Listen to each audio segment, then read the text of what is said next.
What's up, everyone? My name's Joe, and welcome back to another episode of Film Focused.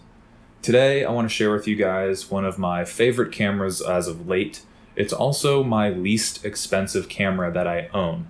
It's the Kodak KB28. This is a point-and-shoot camera that's made by Kodak. Honestly, I do not know a lot about this camera.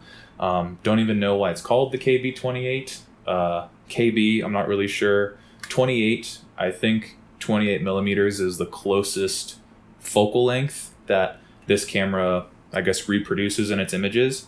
But the reason why I love this camera so much is because it's so small, it's so light, and it actually takes really good images. It has a very small plastic lens.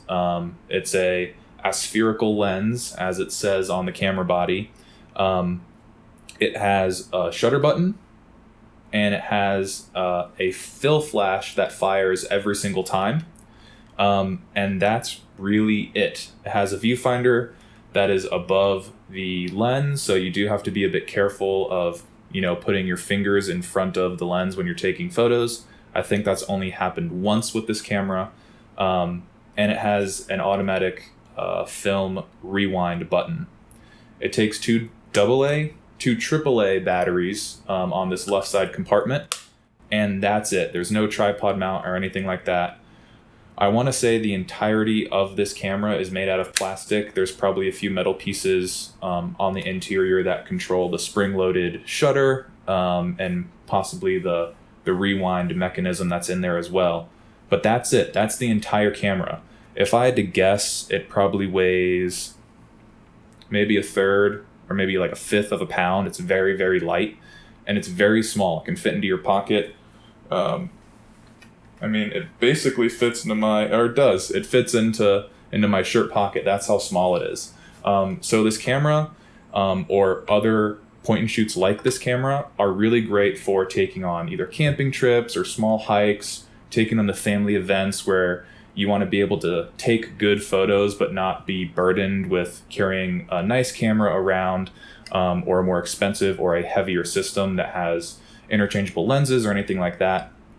My girlfriend and I actually took this camera out to Golden, Colorado last week on a hike that we did, and I'm really, really happy we brought this camera. I actually loaded it with some Superia 200 by Fujifilm, and that film was relatively old.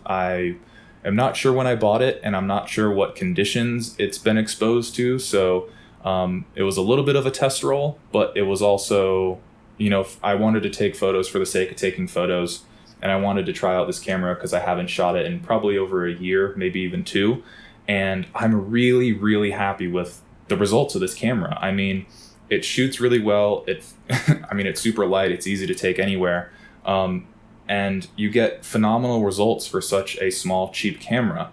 I don't know if you can find these anymore. I did a small Google search, and I want to say you can find them on eBay and small reselling sites for $10, $15. And I would say they are really worth every penny. But if you can't find something like this, I'm sure there are other options out there. If I can find anything even similar to this, or maybe find the links to people who might be selling these cameras, I will leave them in the description down below.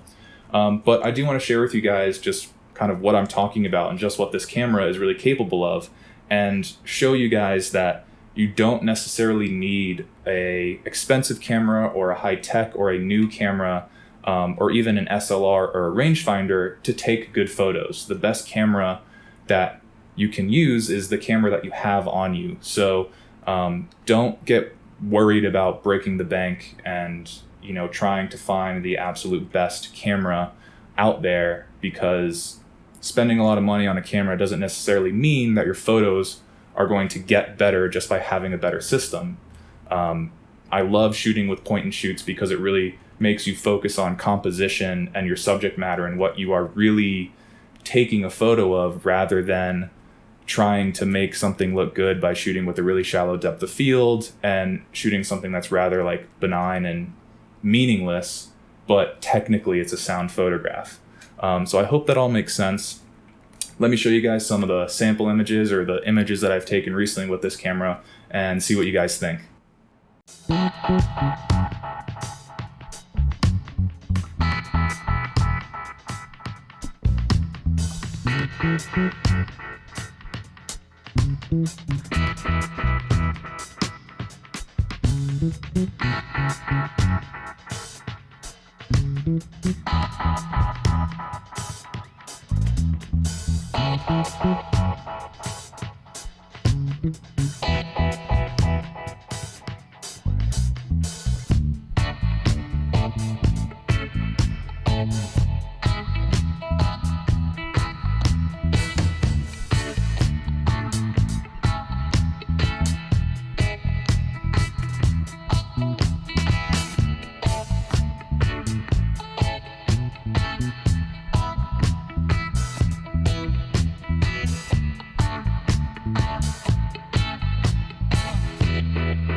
All right, I hope you guys like those images. I did forget to mention two things before I started that slideshow, and they're pretty important about this camera system. So first off, the lens, as I mentioned, it is plastic, and as you might have guessed, it does not focus. There's no focusing system at all. It kind of has a fixed focal length, and I would roughly equate it to maybe like an f11 or an f16 for your aperture.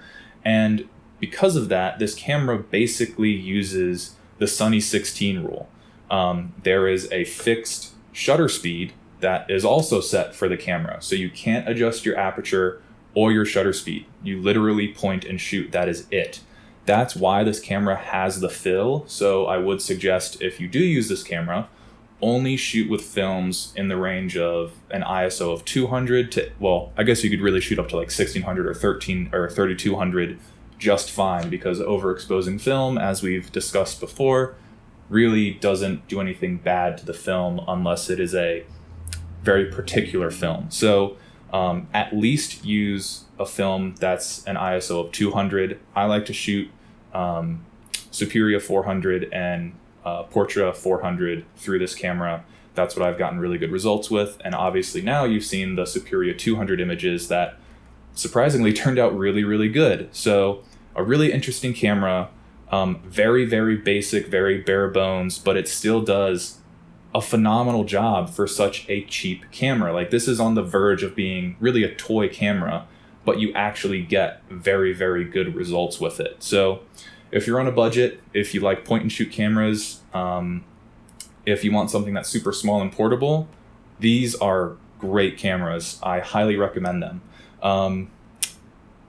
So yeah, I guess that's it. If you have any comments or questions, leave them down below and I will get back to everyone that I can. Please like this video, subscribe to the channel, leave a comment, share the video if you can. All that really, really helps. Thank you so much for the support. Thank you for watching the video. I hope you guys have a great rest of the day wherever you are. Happy shooting, and I'll see you in the next video.